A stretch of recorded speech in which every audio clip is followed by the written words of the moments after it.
Ended things with my date after discovering she set different intimacy rules for different guys, and I couldn't handle feeling second best. I'm a 26-year-old guy, and for the past 2 months, I've been going on dates with this woman who's 25.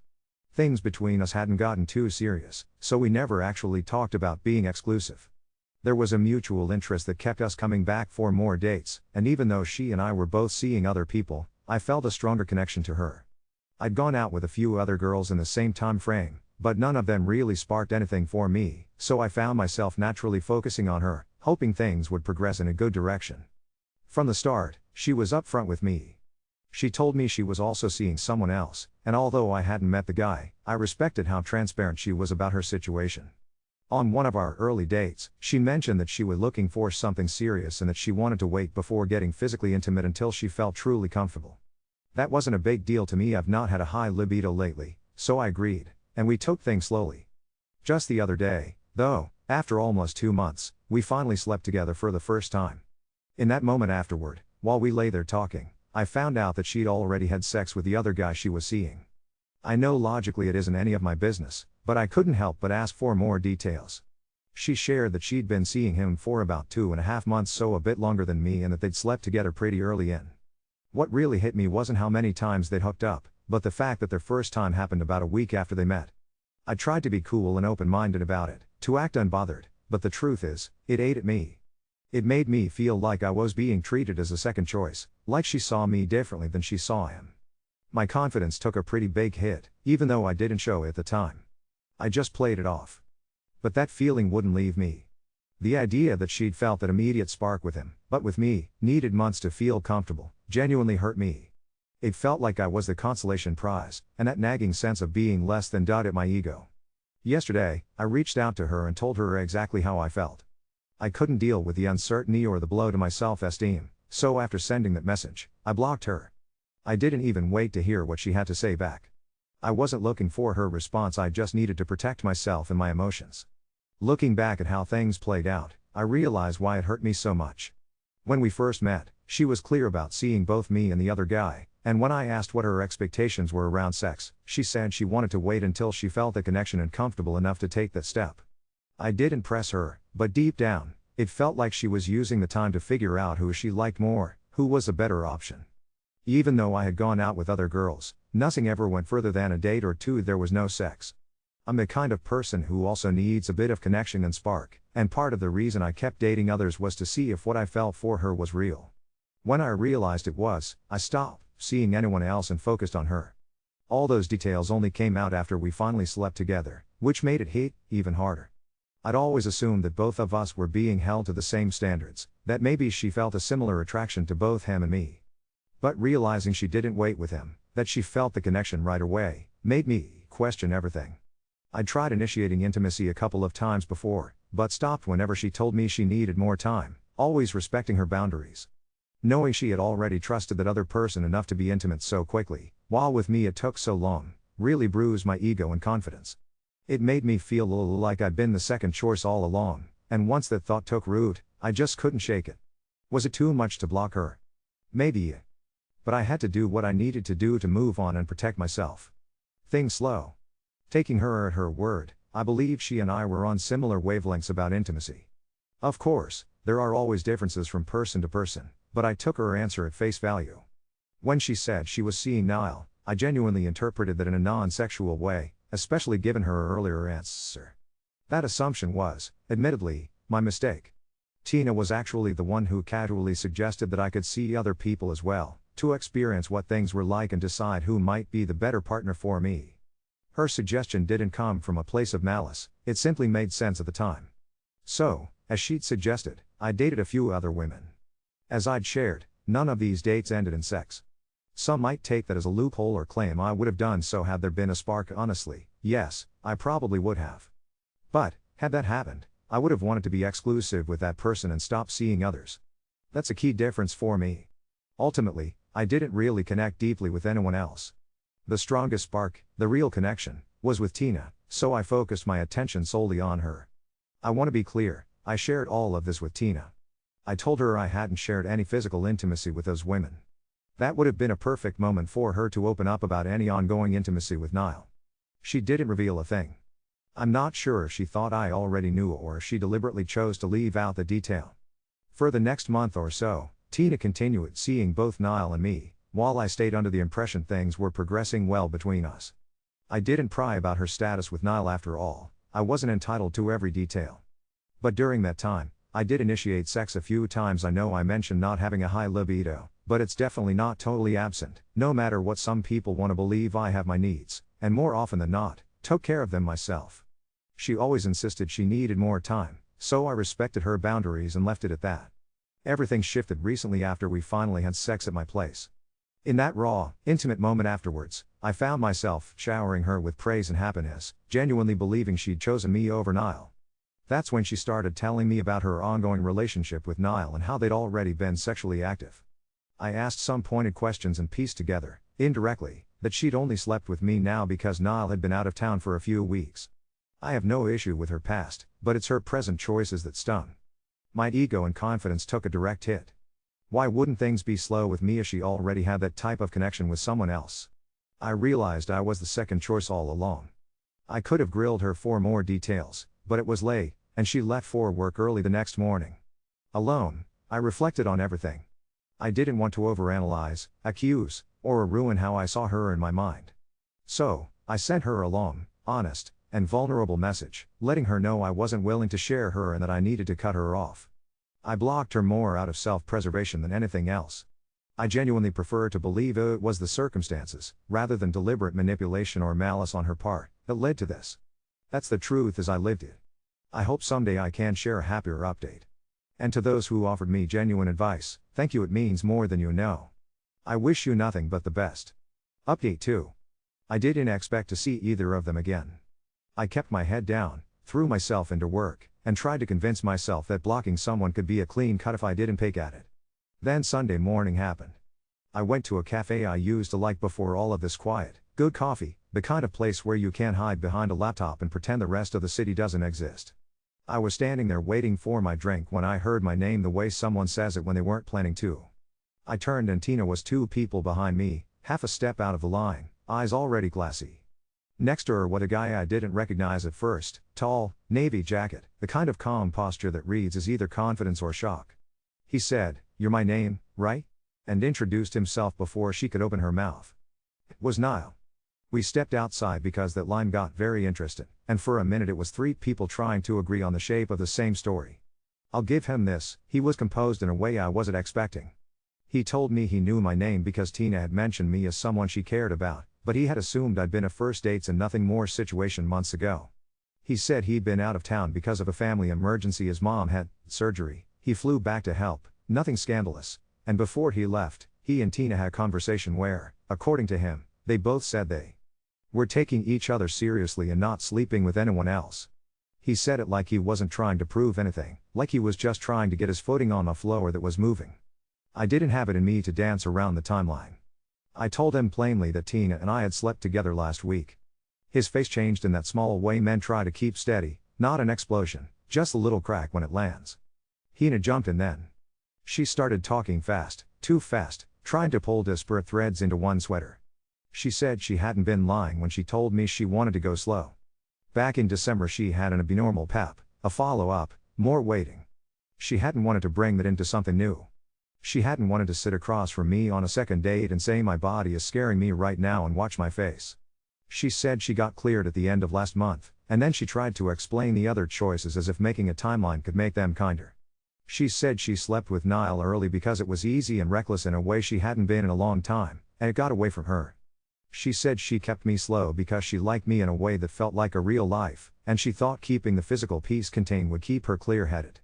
Then she admitted to the thing I'd suspected and didn't want to hear. When Niall flew out of town, the quiet made a space, and she used it. She said she thought it would make her feel less split, that choosing a lane physically would force a choice emotionally. She called it a mistake twice. She called me kind more than once. She never called me second choice, but I heard it anyway in the architecture of what she built. I told her I wasn't there to litigate whether she was allowed to date 2 people at once.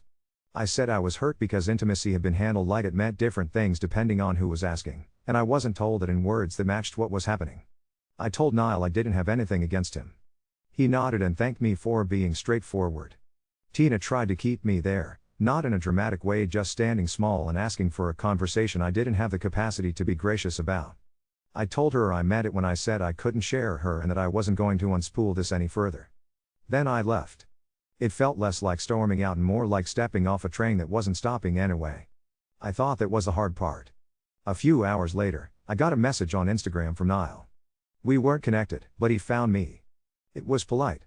He said he was sorry to me, uninvited, but he thought I should know he'd just tested positive for chlamydia. He said he'd gotten tested that morning because the conversation at the cafe put everything on the table, and he wanted to cover his bases before going back to see his mom. He included a screenshot of the portal result, apologized again, and said he'd already told Tina. It was one of those moments where you realize there is no version of adulthood where you're exempt from awkward, unromantic logistics. I went to urgent care the next morning. I told the nurse exactly what had happened without trying to make it flattering. They ran the full panel and gave me antibiotics as a precaution. I messaged Niall back and thanked him for telling me. I didn't reach out to Tina.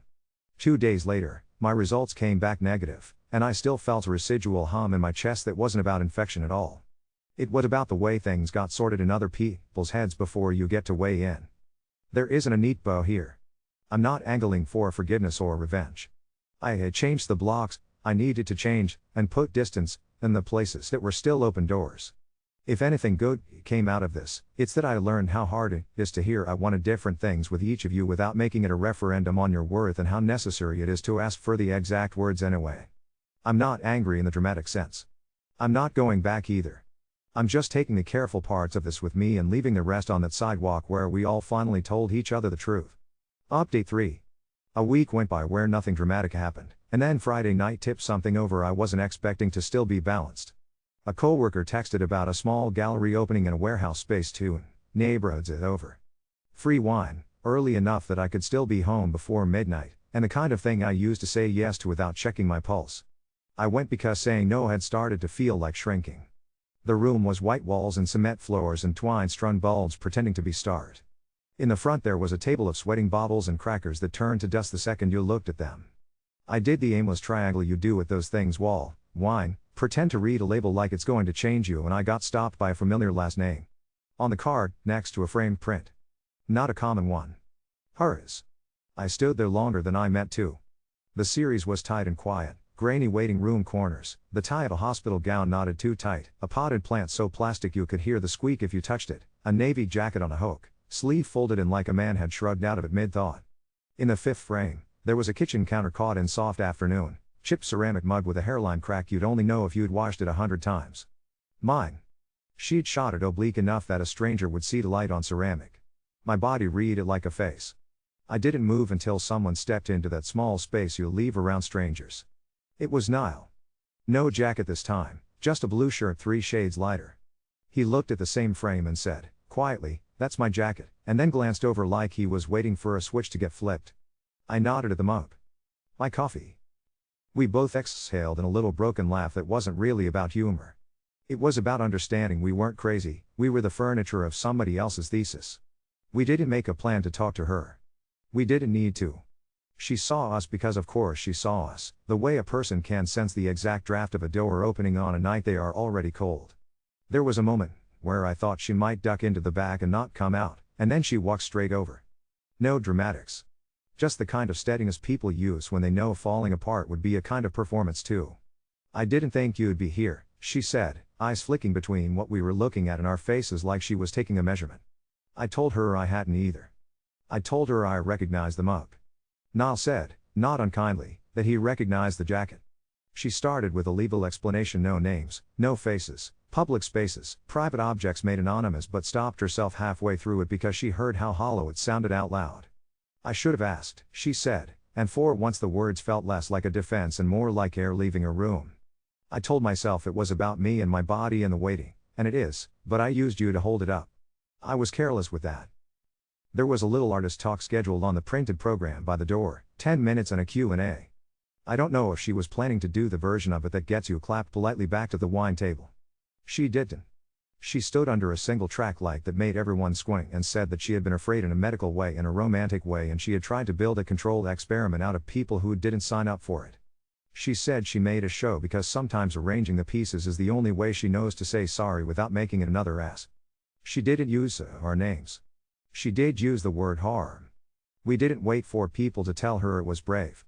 We stepped outside when the room started to hum again and the air down the block smelled like the bakery next door had burned the first batch. Niall rubbed the heel of his hand under his jaw like he was trying to take off all of it. I told her I was done, he said, not to make a scene or get a point, just to put it somewhere besides his chest. I kept the key in my pocket too long. I'm flying back in the morning. He said his mom had told him on the phone that afternoon, when he detoured and called her from a curb under string lights instead of a hospital hallway, stop letting people cast you without an audition. His mouth did the little crack again when he said it, not because it was cruel, but because it landed. I didn't offer him anything bigger than what we'd already given each other, the acknowledgement of being there, of being real to one another outside her version. We shook hands like we weren't forming an alliance so much as returning each other to ourselves. When I got home there was an envelope under my door with my first name on it in handwriting that tried not to wobble. Inside, a 4x6 of that same mug in the same light, edges uneven where she'd cut it out of a contact sheet. On the back, 5 words, I turned you into proof. No explanation, no ask, no number to answer.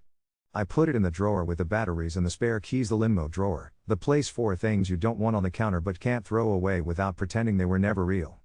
Yesterday I grabbed a drink with someone I'd matched with before I deleted and re-downloaded like a person in an ocean doing a dignified backstroke. When she asked what I was looking for, I said the exact sentence I owed myself 2 months ago. I'm open to dating more than one person at first, but I don't sleep with anyone until I'm exclusive. If that doesn't work for you, that's okay. She nodded like I'd said something ordinary. Which it is. That's the strange race in all this, you learn how to make a boundary sound like a fact instead of a dare. Update 4. Monday started with a subject line that made my stomach tip, permission to reproduce kitchen, 3:14 p.m. I don't name my mornings like that. Someone else had. The email was from the gallery, polite in the way of people who'd typed and deleted 3 different greetings before hi they're finally stuck. They were putting together a small catalog of the show. They'd had strong interest from a couple of collectors. For legal reasons and as a courtesy, they were requesting property releases for identifiable personal objects, which is a fancy way of saying, we used your mug as a stand-in for something and now we'd like to print it again, sell it, and not be sued. There was a PDF attached with lines for my name and signature and a box to initial if I wanted a credit line that read, mug courtesy of my first name. I stared at that box the longest. The word courtesy felt like a joke you deliver with a straight face. I called instead of emailing because I didn't want my no to get filed next to invoices. The gallery girl Alice, bangs like sincerity, sounded relieved to put me on speaker with her boss. They did all the right things. Apologies. We should have asked sooner. We assumed it fell under fair use. We care about ethics. They said the collector asking about the mug print was a small press publisher who liked domestic mythology. I pictured my kitchen going out to strangers' houses wearing that phrase like a sash. I don't consent, I said. It felt clean coming out. Not angry. Just true. They asked if I'd be open to a licensing fee. I said no. They asked if I wanted the entire image pulled from the catalog or if an edit could crop the mug out. I said pull it. I heard paper move on their end like somebody crossing something out with a pen that bites. Before I hung up I told them they might get another request about a navy jacket. They didn't say the name. I didn't either. I DM Niall because at that point we were 2 people who'd learned how to deliver bad news without petting it. Gallery might reach out. I said no, I wrote. A minute later, already dead. I said no too. Thanks, then a second message, almost at the same time as I was typing you okay. Waiting room coffee. Mom's doing better. You. I sent back a photo of my desk plant with a caption that didn't say much. Sometimes the kindness is in not making small talk swallow the real thing. That afternoon, an envelope showed up in my building's sad mail area where coupons go to die. Inside was a check on thick paper with her name on the top and a number on it that was either generous or a way to make something tidy, a licensing fee if I changed my mind about the catalog and secondary rights. The note on a square of cardstock said, I want to do this right, and underneath that, smaller, I'm sorry for not asking. I stared at the amount long enough to feel nothing about it. I don't have a moral objection to money. I also didn't want my kitchen bought in installments. I walked it to the post office like a person who still believed in stamps. I wrote void big enough that it left a groove and mailed it back with a sticky note, please donate to the clinic that cleared you, or any place that keeps people from being afraid in rooms with paper gowns. I didn't ask for proof. She sent a screenshot, anyway, the next morning of a donation receipt to a sliding scale women's health center downtown. No caption. In the white space under the amount there was a single line, given in thanks. 2 nights later, the gallery posted a carousel of the catalog proofs, and the kitchen image wasn't there. The series breathes differently without the domestic anger. It wasn't my problem to fix. It was the first time I saw a version of her work that didn't lean on our closets. It looked like a spine finally doing the right work. I kept saying yes to small plans on purpose, so saying no would be about choice and not about hiding. The third date with a woman from the bar, I'll call her Maya, was a Saturday morning thing because evenings still felt like they could tip. We met at a farmer's market that had good peaches and bad buskers. The kids with face paint were better entertainment than the guy with a guitar singing about the concept of rain. She had a canvas tote with a print of a bead on it that made me laugh harder than it deserved. We did the easy orbit. She asked what I was doing the rest of the day, and I heard myself answer a true sentence without rehearsing it. I was going to go get tested, if you want to come with me. I wasn't trying to make a point. It just seemed like a place, to be honest, you can drive to. She looked at me like I'd just offered her water when she didn't know she was thirsty. Okay, she said. So we did what no one writes songs about. Unromantic errand, number 89. The clinic had stale magazines and a TV mounted too high for anyone's neck. We filled out the clipboard forms, traded tens when hers ran out, and had that weird pause where you want to make a joke and also not make light of being a person with blood. The nurse walked us through the list in a voice that sounded like the starting five at a tiny college. We don't have to do a full panel every time, Maya said, and I said, I know. I want to. Saying it out loud made it feel less like penance and more like table setting. We peed in cups, did the vials, and on the way out the receptionist handed us 2 lollipops like it was Halloween. We sat on a low wall outside and compared flavors, like 12-year-olds. Hers was grape. Mine was mystery that turned out to be blue. We didn't kiss. It wasn't a test. It was just not yet. She asked me, gently and without being nosy, if the gallery thing had been awful. I told her the true version, small. Somebody took my kitchen and called it art, I said, and she smiled in the corner way. We all do that, she said, when we're trying to make sense of the mess. She didn't need to hear the rest to understand it. On the walk back to the car we passed a house, with a little free library shaped like a birdhouse. Somebody had put a mug on the shelf like a joke. It was white and chipped, and if you'd taken a photo of it at the right angle you could have sold it for enough to buy groceries and then some. Maya lifted it down and turned it in her hands. Do you need a replacement? She asked, and for a second it felt like the universe was trying to introduce irony into a scene that didn't ask for it. I said no. I had plans for the old one. That night I took my mug off the hook in a way that felt ceremonial and dumb at the same time. The crack along the side had grown thin lines like age on a tree. I washed it clean and put a handful of soil in it from the bag I use when I remember to keep plants alive. A cutting of pothos went in, 2 leaves and a root like a comma. I set it on the windowsill where the sun makes rectangles on the counter in the afternoon, the same light that started this part of the story without asking. It looked better holding a small, stubborn piece of green than it ever did holding what I thought morning meant. I got a postcard from 100 miles away the following week, the kind with a diner on the front and a pie that looked like a paint sample. No return address. I knew the writing. Cast myself, it said, slanted, under a photo taped to the back of a thrift store donation bin.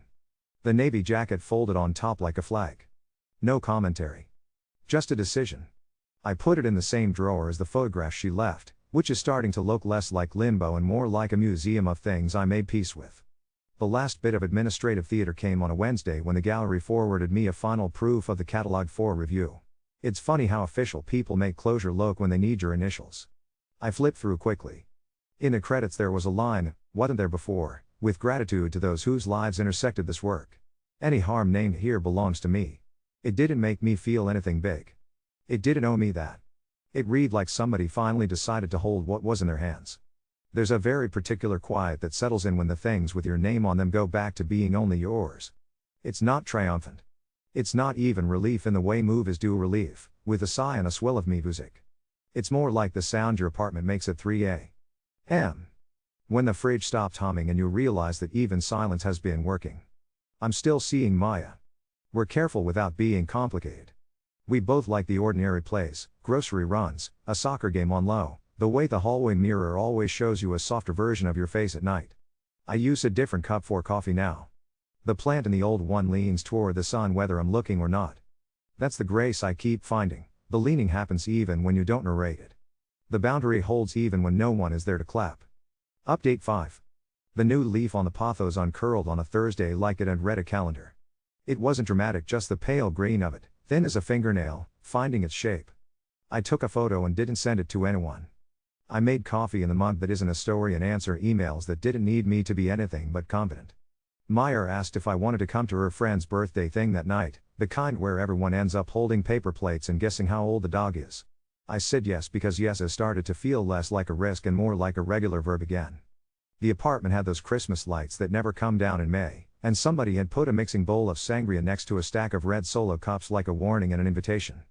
We stood in the kitchen because that's where people end up. Someone turned down the music half a click when a neighbor knocked on the wall. It was all so human I could breathe in it. One of her friends, it turned out, the nurse who had handed us lollipops in the clinic, did the slow double take people do when they see you out of context and then grinned like she'd found a sitcom crossover. We did the nice to meet you again dance. You two were the clipboard power couple, she said, then toned it down like she heard her own joke. That came out weirder than I meant. You were kind to each other. That sticks. It didn't embarrass me. It landed. It's funny how even a stranger in scrubs can tell when something is built on actual language instead of polite pretending. On the fire escape later, the city made that low electric noise it makes when it's warm enough to leave your windows open. Maya had her knees up to her chest in a way that took the edge off her height, and I realized I wanted to put actual parameters on the thing we were already doing. I didn't dress it up like an essay. I said, I like being the only person you're sleeping with. I want to be exclusive if you do. She didn't make me sit in silence. I do, she said, like we were picking the same radio station. And if that ever changes, we say it before anything else changes. The sentence was so clean I wanted to frame it and leave it in every room of my house. We left early because the living room turned into a debate about whether seltzer can be flat by nature. Back at mine, everything inside me tried to lift an old script and failed in a way that was more relief than panic. We kissed and then stopped and talked and then didn't talk, and then I laughed because my brain kept offering stage directions for a play I wasn't in anymore. She touched my arm and said, "We're allowed to be new at each other." It was the most forgiving sentence I've heard in a while. The first try was not cinematic. The second was more like remembering the steps to a song you used to know. It wasn't about proving anything. It felt like speaking a language I could actually make sentences in without swallowing consonants. In the morning, there was a voicemail from an unfamiliar number that turned out to be the clinic's admin asking if we'd be willing to do an anonymous blurb for a newsletter about couples testing. I smiled at the phrasing and called back to say yes, if couples could be swapped for partners, and if it read like information instead of inspiration. They said of course. They asked for one sentence about why we did it. I wrote, because it's easier to be brave together when the instructions are on paper. They didn't edit it into something with a bow. They let it be exact. I got a text from Niall around lunch, "Mom home. Clear margins. Thanks for answering that day. No photo, no flourish." I typed, "I'm really glad. Take care," and put the phone face down without waiting for anything else, because sometimes the right end to a conversation is no more conversation. On Saturday, Maya's roommate was out of town and we did the suburban errand loop that exists even without suburbs: vacuum bags, a roll of quarters for laundry, a hanging thing for plants you pretend you won't kill. We ducked into a used bookstore because the awning promised shade. In the back, a staff pick has sticky note on it in tidy block letters, "On consent, art, and the domestic clear-eyed without being cruel." I flipped it open and saw a review of the gallery show I'd already decided not to click on when the link floated by. The kitchen image wasn't in the spread. My name wasn't within 2 miles of the page. There was a pull quote about accountability I recognized from the catalog. I felt a familiar little buzz under my ribs and then it passed like a small headache. The book smelled like dust and other people's fingers. I put it back. We stopped by a hardware store on the walk home because I had a very important, completely unskilled idea. I bought clear command hooks and an optimism I didn't try to name. Back in my kitchen, I stuck one on the window frame and coaxed the new pothos stem toward it with the patience of a person threading a needle in bad light. It caught and held and kept going without my help. That little arc was nothing, and it was exactly what it was: green finding something to lean on that wouldn't bruise it. That night my building's fire alarm did the stupid thing where steam from someone else's shower convinces a sensor we're all in danger. We filed into the hallway in bare feet and boxers and t-shirts with college logos no one went to. My across-the-hall neighbor, an old guy who feeds the pigeons with the seriousness of a priest, carried his cat like a loaf of bread. Maya leaned against the stairwell wall and started laughing, the kind that comes out when tension realizes it's not invited. In the middle of that, a woman on the third floor said, "Is anyone missing a plant?"